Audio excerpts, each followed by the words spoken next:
എൻ്റെ എക്സ്പീരിയൻസിൽ എനിക്ക് മനസ്സിലാക്കാൻ കഴിഞ്ഞത് ഇ-കൊമേഴ്സ് അല്ലെങ്കിൽ ഡ്രോപ്പ് ഷിപ്പിങ്ങിൽ പലരും ഫെയിൽ ആവുന്നതിൻ്റെ മെയിൻ കാരണം ഈസ് പുവർ പ്രൊഡക്റ്റ് സെലക്ഷൻ. എനിക്ക് ഏറ്റവും കൂടുതൽ ഡിഫിക്കൽറ്റി തോന്നിയ ഒരു പോർഷനായിരുന്നു പ്രൊഡക്റ്റ് സെലക്ഷൻ. എൻ്റെ ഏറ്റവും കൂടുതൽ ടൈം സ്പെൻഡ് ചെയ്തതും ആ ഒരു വിന്നിങ് പ്രൊഡക്റ്റ് കണ്ടുപിടിക്കാൻ വേണ്ടിയായിരുന്നു. സോ ആ ഒരു വിന്നിങ് പ്രൊഡക്റ്റ് കിട്ടുവാനായി ഞാൻ എന്തൊക്കെ ടൂൾസാണ് യൂസ് ചെയ്തത്, എന്തൊക്കെ വേയിലൂടെയാണ് ആ പ്രൊഡക്റ്റ് കണ്ടുപിടിച്ചത്, A to Z കാര്യങ്ങൾ ഈ യൂട്യൂബ് സീരീസിലൂടെ ഞാൻ പറയുന്നതായിരിക്കും. സോ നിങ്ങൾ ഈ സീരീസ് കാണുകയും മനസ്സിലാക്കി പ്രോപ്പറായിട്ട് അത് എക്സിക്യൂട്ട് ചെയ്യുകയും ചെയ്തു കഴിഞ്ഞാൽ തീർച്ചയായും ഒരു പ്രോഫിറ്റബിൾ ഇ-കൊമേഴ്സ് ബിസിനസ് സ്റ്റാർട്ട് ചെയ്യാൻ സാധിക്കും.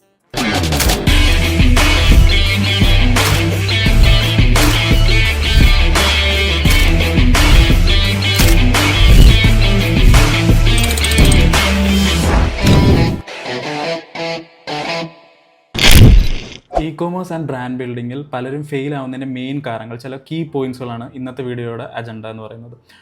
ഇപ്പം എൻ്റെ ലൈഫ് ഞാൻ അനലൈസ് ചെയ്തപ്പോൾ എനിക്ക് പല ഫെയിലിയേഴ്സ് ഈ ത്രൂ ഔട്ട് ജേണിയിലുണ്ടായി.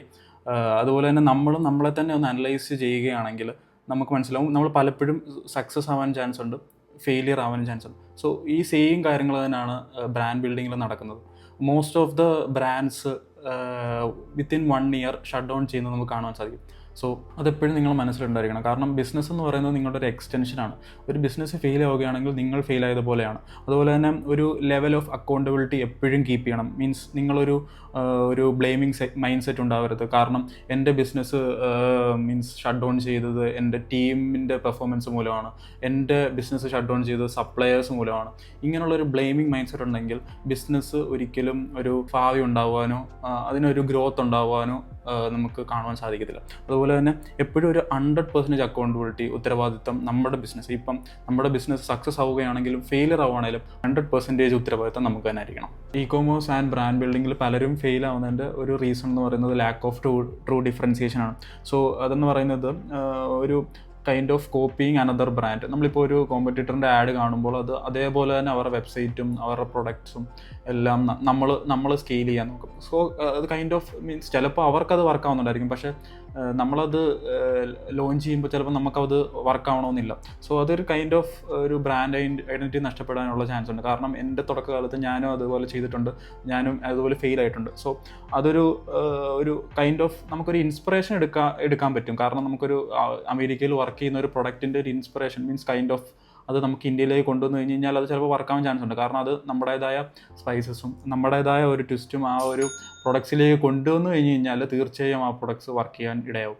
പക്ഷെ അതൊരു ഇന്ത്യയിൽ മാസീവായിട്ട് ആൾക്കാരത് സെല്ല് ചെയ്യുന്നുണ്ടെങ്കിൽ ഒരിക്കലും നമ്മുടെ വെബ്സൈറ്റിൽ നിന്ന് അത് വാങ്ങിക്കാൻ ആൾക്കാർക്ക് നിർബന്ധമില്ല. കാരണം അത് ഒത്തിരി ഓവർ ക്രൗഡഡ് ആയിട്ടുള്ള ഒരു പ്രൊഡക്റ്റ് ആയിരിക്കും. സോ എപ്പോഴും ഒരു യുണീക്കായിട്ടുള്ള പ്രൊഡക്റ്റ് ആയിരിക്കണം. ഇന്ത്യയിലെങ്ങും ആരും പരമാവധി സെല്ല് ചെയ്യാത്ത പ്രൊഡക്ട്സ് നമ്മൾ കൊണ്ടുവന്നു കഴിഞ്ഞാൽ ഡയറക്റ്റായിട്ട് നമുക്കിതൊരു ഡിഫറൻസിയേഷൻ കൊണ്ടുവന്നു കഴിഞ്ഞാൽ നമുക്ക് ഈ ഒരു മിസ്റ്റേക്ക് നമുക്ക് തിരുത്താൻ കഴിയും. രണ്ടാമത് കാണാൻ സാധിക്കുന്ന unrealistic expectation and short term focus. ഈ പ്രോഫിറ്റിനെ കുറിച്ചോ റവന്യൂവിനെ കുറിച്ചോ അല്ല ഞാനിവിടെ സംസാരിക്കാൻ പോകുന്നത്. Kind of short term revenue is equal short term in quality. നമുക്കൊരു കസ്റ്റമേഴ്സിന് എന്തുമാത്രം ഒരു ക്വാളിറ്റി എക്സ്പീരിയൻസ് കൊടുക്കാൻ പറ്റുമോ അതാണ് ഞാൻ ഇതുകൊണ്ട് മീൻ ചെയ്തത്. ഇപ്പം നമ്മുടെ ബ്രാൻഡിൽ നിന്ന് നമ്മുടെ പ്രൊഡക്റ്റ് ഒരു കസ്റ്റമർ വാങ്ങിക്കുകയാണെങ്കിൽ ഈ ഓഗസ്റ്റിൽ വാങ്ങിച്ച എക്സ്പീരിയൻസ് ആയിരിക്കണം നെക്സ്റ്റ് ഇയർ ഓഗസ്റ്റിൽ വാങ്ങിക്കുമ്പോൾ കിട്ടുന്ന എക്സ്പീരിയൻസ്. സോ അതിനെക്കാട്ടി അല്ലെങ്കിൽ അതിന് ബെറ്റർ ആയിട്ടുള്ള ഒരു ചുവട് മേളിൽ നിൽക്കുന്ന ഒരു എക്സ്പീരിയൻസ് ആയിരിക്കും നമ്മൾ കൊടുക്കാൻ സാധിക്കുന്നത്. അങ്ങനെ കൊടുക്കാൻ പറ്റിക്കഴിഞ്ഞാൽ അങ്ങനെ ഒരു നല്ലൊരു ഷോർട്ട് ടേം ഫോക്കസ് കൊടുക്കുക, അതൊരു ലോങ് ടേം ഫോക്കസ് കൊടുക്കുക കസ്റ്റമർ എക്സ്പീരിയൻസിൽ. അങ്ങനെ കൊടുക്കാൻ പറ്റിക്കഴിഞ്ഞാൽ തീർച്ചയായിട്ടും നമ്മുടെ ബ്രാൻഡിൻ്റെ ഐഡൻറ്റിറ്റി നമുക്ക് കീപ്പ് ചെയ്യാൻ പറ്റും. സോ മൂന്നാമതായി പുവർ മാർക്കറ്റ് റിസർച്ച്. അതായത് റിസർച്ച് എന്ന് പറഞ്ഞു കഴിഞ്ഞാൽ പ്രൊഡക്റ്റ് റിസർച്ച് മാത്രമല്ല, നമ്മളത് സെല്ല് ചെയ്യുന്ന മാർക്കറ്റിനെയും കൂടെയാണ് നമ്മൾ റിസർച്ച് ചെയ്യേണ്ടത്. മീൻസ് പലരും റിസർച്ചിൽ ഫെയിൽ ആവുന്നതിൻ്റെ മെയിൻ കാരണം എന്ന് പറഞ്ഞു കഴിഞ്ഞാൽ അവർ ആ പ്രൊഡക്റ്റ് ചൂസ് ചെയ്യുമ്പോൾ അവർ അതിൻ്റെ ക്വാളിറ്റി നൈസാണ്, അതിൻ്റെ പാക്കേജിങ് അടിപൊളിയാണ്, സപ്ലയേഴ്സ് നൈസാണ്, ഇങ്ങനെയൊക്കെയാണ് ചൂസ് ചെയ്യുന്നത് പ്രൊഡക്റ്റ്. പക്ഷേ കസ്റ്റമേഴ്സിൻ്റെ പോയിന്റ് ഓഫ് വ്യൂവിൽ ചിന്തിക്കുകയാണെങ്കിൽ ഹൂവർ റിസീവിങ് ദാറ്റ് പ്രൊഡക്റ്റ് അവർക്ക് ആ ഒരു പ്രൊഡക്റ്റ് എന്തുകൊണ്ട് ഇഷ്ടപ്പെട്ടു, അവരെന്തുകൊണ്ട് നമ്മളുടെ കയ്യിൽ നിന്ന് ആ പ്രൊഡക്റ്റ് വാങ്ങിക്കാൻ ചൂസ് ചെയ്തു, ഈ റിസർച്ച് മൈൻഡ് നിങ്ങളിലില്ലെങ്കിൽ തീർച്ചയായും ആ ഒരു ബ്രാൻഡ് ഓർ പ്രൊഡക്റ്റ് ലോങ് ടേമിൽ സസ്റ്റെയിൻ ആവാൻ പാടാണ്. നാലാമതായി വീക്ക് ബ്രാൻഡിങ് ആൻഡ് പൊസിഷനിങ്.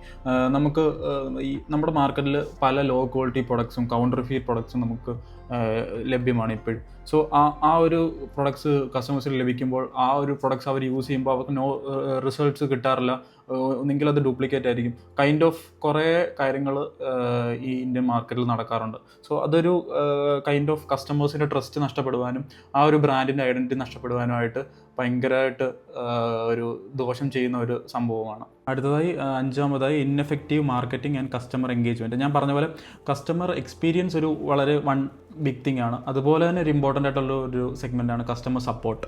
അതുപോലെ തന്നെ ഒരു റൈറ്റ് ആയിട്ടുള്ളൊരു മാർക്കറ്റിംഗ് സ്ട്രാറ്റജീസ് നമ്മൾ ഇതിൻ്റെ അകത്ത് എക്സിക്യൂട്ട് ചെയ്യണം. എന്നാലേ ഒരു റൈറ്റ് ആയിട്ടുള്ള ഓഡിയൻസിലേക്ക് നമ്മുടെ പ്രൊഡക്ട്സ് എത്തത്തുള്ളൂ, എന്നാലേ അവർ നമ്മുടെ നിന്ന് അത് പർച്ചേസ് ചെയ്യത്തുള്ളൂ.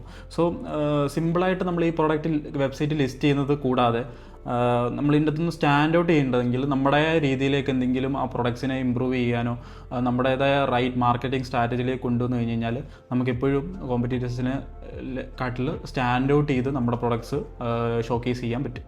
അതുപോലെ തന്നെ കസ്റ്റമർ എൻഗേജ്മെൻറ്റിനെ പറ്റി പറയുകയാണെങ്കിൽ കസ്റ്റമർ സപ്പോർട്ടും വളരെ ഒരു ബിഗ് തിങ് ആണ്. നമുക്ക് എന്തുമാത്രം സപ്പോർട്ട് നമ്മുടെ കസ്റ്റമേഴ്സിന് കൊടുക്കാം. ഇപ്പോൾ ഒരു പ്രൊഡക്റ്റ് നമ്മൾ സെല്ല് ചെയ്യുമ്പോൾ അതെങ്ങനെയാണ് യൂസ് ചെയ്യേണ്ടത്, അത് എങ്ങനെയാണ് വർക്ക് ചെയ്യേണ്ടത്, ഇതിനെപ്പറ്റി ആൾക്കാർക്കൊരു ബോധരേഷൻ കാണും. സോ ആൾക്കാർ ആ ഡൗട്ട് ക്ലിയർ ചെയ്ത് കൊടുക്കാൻ പറ്റുവാണെങ്കിൽ അത് ഭയങ്കര ഒരു ഇമ്പോർട്ടൻ്റ് ആയിട്ടുള്ള കാര്യമാണ്. ഇപ്പോൾ ഫോർ എക്സാമ്പിൾ പറയുകയാണെങ്കിൽ ഈ ഒരു മൈക്ക് നമ്മൾ ആ വെബ്സൈറ്റിൽ കയറി പർച്ചേസ് ചെയ്യുമ്പോൾ നമുക്ക് ചിലവർക്കൊക്കെ ആ മൈക്ക് യൂസ് ചെയ്യുന്നത് എങ്ങനെയാണെന്നും ഫോണിൽ കണക്ട് ചെയ്യുന്നത് എങ്ങനെയാണെന്നും ലാപ്പിൽ കണക്ട് ചെയ്യുന്നത് ക്യാമറയിൽ കണക്ട് ചെയ്യുന്നത് എങ്ങനെയാണെന്നും ഒക്കെ ചിലപ്പം അറിയുമായിരിക്കും. പക്ഷേ ഒരു പുതുതായിട്ടൊരു ന്യൂ ആൾ വരുമ്പോൾ അത് ആ മൈക്ക് എങ്ങനെയാണ് ഇത് വർക്ക് ചെയ്യുന്നത്, ഇതെങ്ങനെയാണ് കണക്ഷൻ ചെയ്യുന്നത്, അതൊന്നിനെപ്പറ്റി ഒരു ധാരണയും കാണില്ല. സോ അതൊക്കെ ഒന്ന് നമുക്ക് ഒരു കസ്റ്റമർ നമ്മളോടത് ചോദിക്കുമ്പോൾ അതൊക്കെ ഒന്ന് റെഫർ ചെയ്ത് കൊടുക്കാനോ അതിൻ്റെ വീഡിയോസ് അയച്ചു കൊടുക്കാനോ അതെങ്ങനെയാണ് വർക്ക് ചെയ്യുന്നതെന്നോ നമുക്കൊന്ന് മീൻസ് ഡീറ്റെയിൽ ആയിട്ട് പറഞ്ഞു കൊടുക്കാൻ പറ്റിക്കഴിഞ്ഞ് കഴിഞ്ഞാൽ എപ്പോഴും ഒരു കസ്റ്റമേഴ്സിനെ എൻഗേജ് ചെയ്ത് നമ്മുടെ ബ്രാൻഡിൽ നിർത്താൻ പറ്റും. റിപ്പീറ്റഡ് ആയിട്ട് പർച്ചേസ് ചെയ്യുവാനും ഫർദറായിട്ട് നമ്മുടെ ബ്രാൻഡിനെ വേറൊരാൾക്ക് റെഫർ ചെയ്യുവാനും അതിനിടയായി തീരും. അതായത് ഓപ്പറേഷണൽ ആൻഡ് ഫൈനാൻഷ്യൽ ചലഞ്ചസ് ആണ്. ഇതിൻ്റെ അത് മെയിൻ തിങ് എന്ന് പറഞ്ഞു കഴിഞ്ഞാൽ under estimating logistic cost, operational Husserl's and investment needed. നമ്മളെപ്പോഴും ഒരു ബിസിനസ് സ്റ്റാർട്ട് ചെയ്യുമ്പോൾ ഒരു എസ്റ്റിമേറ്റ് വേണം. നമ്മുടെ ഒരു ലോജിസ്റ്റിക്സിൻ്റെ കോസ്റ്റ് എത്രയാണ്, ഓപ്പറേഷണലിൻ്റെ കോസ്റ്റ് എത്രയാണ്, അതുപോലെ തന്നെ ആ ബിസിനസ് കൊണ്ടു നടക്കാൻ സ്കെയിൽ ചെയ്യാൻ ഇൻവെസ്റ്റ്മെൻറ്റ് എത്രയാണ് വേണ്ടത് എന്നുള്ള ഒരു ഡീറ്റെയിൽഡ് ഒരു ഓവർവ്യൂ എപ്പോഴും ആവശ്യമാണ്. കാരണം അല്ലെങ്കിൽ ചുമ്മാ ഒരു ബിസിനസ് സ്റ്റാർട്ട് ചെയ്യുക, ചുമ്മാ ഒരു വെബ്സൈറ്റ് ബിൽഡ് ചെയ്യുക, മാർക്കറ്റിംഗ് ചെയ്യുക. നമുക്ക് ഇപ്പോൾ ഒരു വെബ്സൈറ്റ് ബിൽഡ് ചെയ്യുമ്പോൾ ഭയങ്കര എളുപ്പമായിട്ട് തോന്നും. പക്ഷേ വെബ്സൈറ്റ് ബിൽഡ് ചെയ്യുമ്പോഴാണ് നമ്മൾ മനസ്സിലാവുന്നത് അതിനൊരു തീം വേണം. അപ്പോൾ ആ തീമിന് നമ്മളൊരു എക്സ്ട്രാ 10,000 വരും. അപ്പോൾ ഈ ഒരു അൺഫോർസീൻ ഒരു എക്സ്പെൻഡിച്ചർ ആയ ഈ 10,000 ഒക്കെ നമുക്ക് ഒരു ഫൈനാൻഷ്യലിൽ നമ്മൾ ആദ്യം ചെയ്തപ്പോൾ വരാത്ത എക്സ്പെൻസുകളായിരിക്കും. സോ അതൊക്കെ മാറ്റിയെടുക്കാനാണ് ഒരു ഫൈനാൻഷ്യൽ എപ്പോഴും ഒരു കീപ്പ് ചെയ്യണമെന്ന് പറയുന്ന ഒരു ഇൻവെസ്റ്റ്മെൻറ്റ് എത്രയാണോ ഒരു എസ്റ്റിമേറ്റ് എടുക്കണമെന്നുള്ളത് കീപ്പ് ചെയ്യണം. സോ അങ്ങനെയൊക്കെ ചെയ്യുകയാണ് നമുക്ക് എപ്പോഴും ഒരു കൺസിസ്റ്റൻ്റ് ആയിട്ട് ക്യാഷ് ഫ്ലോ വരും. ആ ക്യാഷ് ഫ്ലോ പ്രോബ്ലംസ് വരത്തില്ല, പുവർ കസ്റ്റമർ സർവീസ് വരത്തില്ല, അൾട്ടിമേറ്റ്ലി ആ ഒരു ബ്രാൻഡിനൊരു ഡാമേജും വരില്ല.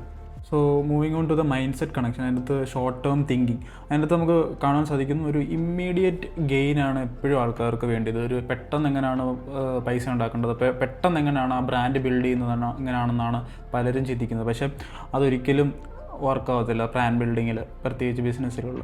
സോ എപ്പോഴും നമ്മൾ പേഷ്യൻ്റായിട്ടിരിക്കുക, നമ്മുടെ വർക്ക് കോമ്പൗണ്ട് ചെയ്തുകൊണ്ട് വരിക, ഒരു ലോങ് ടേമിലേക്ക് ആ ഒരു കാര്യം ചിന്തിക്കുക. എങ്ങനെയാണ് ആ ബ്രാൻഡ് ബിൽഡ് ചെയ്യേണ്ടത്, എങ്ങനെയാണ് റവന്യൂ ഗ്രോത്ത് ഉണ്ടാവേണ്ടത്, ആ ഒരു ലോങ് ടേമിലേക്ക് ചിന്തിച്ച് കഴിഞ്ഞ് കഴിഞ്ഞാൽ നമുക്ക് ആ ഒരു ഷോർട്ട് ടേം തിങ്കിങ് മാറിക്കിട്ടും. സോ അതുപോലെ തന്നെയാണ് ഇമോഷണൽ ആൻഡ് ലോജിക്കൽ ഡിസിഷൻ. എങ്ങനെയാണ് നമ്മൾ ആ ഒരു ഡിസിഷൻ മേക്ക് ചെയ്യുന്നത്, ഇമോഷണൽ കൊണ്ട് നമ്മളിപ്പോൾ ഒരു സന്തോഷം കൊണ്ട് അല്ലെങ്കിൽ ഒരു ഫിയർ കൊണ്ട് ചിലപ്പോൾ ഒരു പേടി കൊണ്ട് ചിലപ്പം ആ ഒരു ഡിസിഷൻസ് മേക്ക് ചെയ്യാം. അതൊരിക്കലും ബ്രാൻഡ് ബിൽഡിങ്ങിൽ വർക്കാവില്ല. എപ്പോഴും ലോജിക്കലായിട്ടുള്ള ഡിസിഷൻസേ എടുക്കാവൂ. കാരണം എവരി മെട്രിക് നമ്മൾ പ്രോപ്പറായിട്ട് റിസർച്ച് ചെയ്യുക, അതിനെ ബേസ് ചെയ്തിട്ട് മാത്രമായിരിക്കണം നമ്മൾ ഡിസിഷൻസ് മേക്ക് ചെയ്യുക, ഇമോഷണൽ ഡിസിഷൻസ് മേക്ക് ചെയ്യാതിരിക്കുക. സോ അതുപോലെ തന്നെ മൂന്നാമതാണ് product centric and customer centric. Product centric എന്ന് പറഞ്ഞു കഴിഞ്ഞാൽ ഞാൻ നേരത്തെ പറഞ്ഞ പോലെ തന്നെ കസ്റ്റമേഴ്സിൻ്റെ പോയിന്റ് ഓഫ് വ്യൂവിൽ നിന്ന് ചിന്തിക്കുക. അവരാണത് റിസീവ് ചെയ്യുന്നത്, അവർക്ക് അതുകൊണ്ട് എന്ത് ഗുണമാണ് ഉണ്ടാവേണ്ടത് അതെല്ലാം ചിന്തിക്കുക. അല്ലാതെ പ്രൊഡക്റ്റ് സെൻട്രിക്കായിട്ട് ചിന്തിക്കാതെ നമ്മുടെ രീതിയിൽ ഇപ്പോൾ ആ പ്രൊഡക്റ്റ് അടിപൊളിയാണ്, അതിൻ്റെ സപ്ലൈസ് അടിപൊളിയാണ്, പാക്കേജിങ് അടിപൊളിയാണ്, മീൻസ് അത് ഡസൻ വർക്ക്. സോ കസ്റ്റമേഴ്സിൻ്റെ പോയിന്റ് ഓഫ് വ്യൂവിൽ അവർക്ക് വർക്ക് ചെയ്യുന്നതായ അവർക്ക് ഗുണമുള്ള ഒരു പ്രൊഡക്റ്റ് ചൂസ് ചെയ്യാൻ നോക്കുക. സോ എപ്പോഴും കസ്റ്റമർ സെൻട്രിക്കിൽ നിന്ന് ചിന്തിക്കുക. അതായത് tactical and strategical thinking. Tactical തിങ്കിങ്ങിൻ്റെ ഒരു എക്സാമ്പിൾ പറയുകയാണെങ്കിൽ ഞാനിപ്പോൾ പറയുകയാണ്, ഞാനൊരു 7 ക്രിയേറ്റീവ്സ് ആണ് എൻ്റെ നെക്സ്റ്റ് വീക്ക് മെറ്റ ആഡ്സിന് റൺ ചെയ്യാൻ വേണ്ടി ഞാൻ ഉപയോഗിക്കുന്നത്. അതൊരു ടാക്ടിക്കൽ തിങ്കിങ് ആണ്. ഞാനൊരു ഡിഫറെൻറ്റ് ടാക്ടിക്സ് യൂസ് ചെയ്യണം മാർക്കറ്റിങ്ങിൽ എങ്ങനെയാണ് എൻ്റെ ബ്രാൻഡ് വളരാൻ നോക്കാൻ വേണ്ടി. സോ അതാണ് ഒരു ടാക്ടിക്കൽ തിങ്കിങ്. അതുപോലെ തന്നെ സ്ട്രാറ്റജിക്കൽ തിങ്കിങ് എന്ന് പറയുന്നത്, ഞാൻ പറയുകയാണ്, ഞാൻ നെക്സ്റ്റ് ഇയർ ഒരു 100 അല്ലെങ്കിൽ ഒരു 150 ക്രിയേറ്റേഴ്സിൻ്റെ കൂടെ വർക്ക് ചെയ്യും, അവരെൻ്റെ ബ്രാൻഡിന് വേണ്ടി വർക്ക് ചെയ്യും. അതാണ് ഒരു സ്ട്രാറ്റജി എടുക്കുകയാണ്, ഒരു സ്ട്രാറ്റജിക്കൽ തിങ്കിങ് എടുക്കുകയാണ്. സോ എപ്പോഴും മേക്ക് ഷുവർ ഇത് തമ്മിലൊരു ഡിഫറൻസിയേഷൻ എപ്പോഴും ഉണ്ടാവണം. കാരണം എന്നാലേ ഇതെപ്പോഴും ഒരു ബാലൻസിൽ കൊണ്ടുപോയാൽ, ഈ സ്ട്രാറ്റജിക്കൽ തിങ്കിങ്ങും ടാക്ടിക്കൽ തിങ്കിങ്ങും എപ്പോഴും ഒരു ബാലൻസിൽ കൊണ്ടുപോയാൽ ആ ഒരു ബ്രാൻഡിന് വളർച്ച ഉണ്ടാവും. അതുപോലെ തന്നെ fixed versus growth mind set. എപ്പോഴും നമുക്കൊരു ഗ്രോത്ത് മൈൻഡ് സെറ്റ് ഉണ്ടാവണം. എപ്പോഴും നമ്മളൊരു അഡാപ്റ്റ് ചെയ്യാനാണെങ്കിലും ലേൺ ചെയ്യാനാണെങ്കിലും ഒരു ഇവോൾവ് ചെയ്യാനാണ് എപ്പോഴും ഒരു ആ മാർക്കറ്റ് ലേൺ ചെയ്യുക. ഇ കൊമേഴ്സ് എന്ന് പറയുന്ന ഒരു ഡൈനാമിക് മാർക്കറ്റാണ്. സോ അത് ആ ഒരു മാർക്കറ്റിനെ അഡാപ്റ്റ് ചെയ്യുക, ലേൺ ചെയ്യുക. നമ്മൾ ആ സെക്ഷനിലേക്ക് വന്നിരിക്കുകയാണ് മെൻറ്റാലിറ്റി നീഡഡ് ടു സക്സീഡ്. അതിൻ്റെ അകത്ത് എംപ്ലോയി മൈൻഡ് സെറ്റും എൻ്റർപ്രണറിയൽ മൈൻഡ് സെറ്റുമാണ് നമ്മൾ ചിന്തിക്കുന്നത്.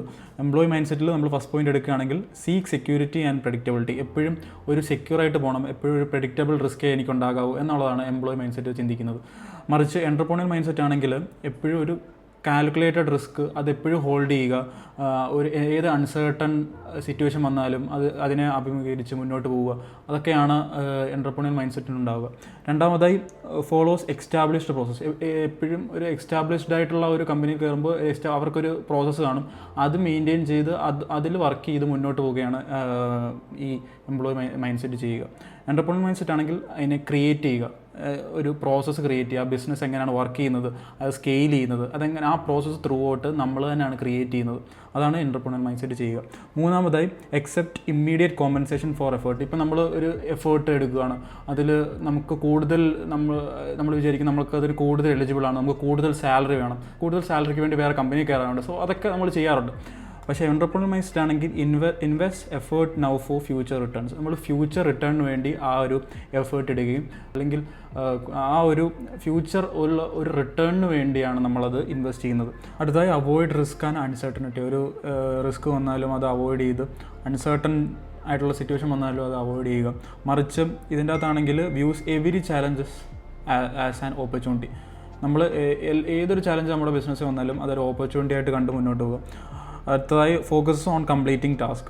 നമ്മളിപ്പോൾ ഒരു 9 to 5 ആണെങ്കിൽ നമുക്ക് എപ്പോഴും ഒരു ടാസ്ക് കാണും, അത് കംപ്ലീറ്റ് ചെയ്ത് മുന്നോട്ട് പോവുകയാണ് ചെയ്യുന്നത്, അതിലാണ് ഫോക്കസ് ചെയ്യുന്നത്. പക്ഷേ ഇതിൽ focus on outcomes and results. നമുക്ക് ഭാവിയിൽ കിട്ടാൻ പോകുന്ന റിസൾട്ട്സ്, ഔട്ട്കംസ്, അതെല്ലാമാണ് ഫോക്കസ് ചെയ്യുന്നത്. So wait for the direction and validation.